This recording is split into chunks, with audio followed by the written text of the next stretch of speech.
गुरुदेव, एक आदमी गांव में नौकरी करता था और वो काफ़ी 7-8 महीने से घर पे आता जाता रहता था, लेकिन इस बार उसको पूरा 1 साल हो गया और वो काफ़ी टाइम बाद में घर में गया तो सभी यार दोस्त उसको देखकर बहुत खुश हुए और वो भी बहुत खुश था। और इसी प्रकार आगे गया तो देखा कि आंगन में उसकी माँ उसका इंतजार कर रही थी। उसने अपने बैग में से एक मिठाई का डब्बा निकाला और अपनी माँ के हाथ में देते हुए बोला कि लो माँ, ये आपके लिए है, आपकी पसंद की मिठाई है। तो माँ ने जैसे डब्बा देखा तो बोला कि कितने की है? तो उसने बोला कि माँ 500 रुपये की है। तो माँ ने बोला कि मेरे लिए ये पैसे खर्च करने की कहाँ ज़रूरत थी, तू कितना दुबला पतला हो गया है, तेरे लिए कुछ लेके आता, फल फ्रूट कुछ लेके आता।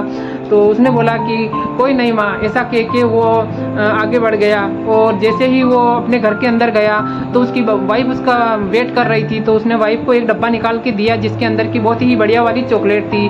तो उसने बोला कि ये तेरे लिए है, तो मेरे लिए बहुत स्पेशल है। तो उसने बोला ये कितने की है? तो उसने बोला कि ये 600 रुपये की है। तो उसने बोला कि माँ ने 500 रुपये की मिठाई के लिए आपको बोला कि क्यों खर्च किए हैं, आप खुद खा लेते, और आप मेरे लिए 600 रुपये की मिठाई लेके आए हो, तो इसके अंदर भी खर्चा करने की कहाँ ज़रूरत थी। तो उसने बोला कि तू मेरे लिए बहुत स्पेशल है, ये मैं सबको खिला सकता था लेकिन तू मेरे लिए बहुत ज़्यादा स्पेशल है, इसलिए मैं ये सिर्फ तेरे लिए लेके आया हूँ। तो बीवी ने बोला कि मेरे से ज़्यादा आपके माँ बाप बहुत ज़्यादा स्पेशल है, क्योंकि उन्होंने आपको पाल पोस कर बढ़िया बड़ा किया है और उन्हीं के कारण हमारी शादी हुई है और आप मुझे मिले हैं। तो सबसे पहले माँ बाप हैं। तो ये सुनकर वो बहुत ही खुश हो गया और अपनी पत्नी के ऊपर गर्व करने लगा और उसने चॉकलेट के टुकड़े टुकड़े करके पूरे परिवार में बांट दिए। सभी बहुत खुश थे और उसने मिठाई भी माँ ने सभी को खिला दी।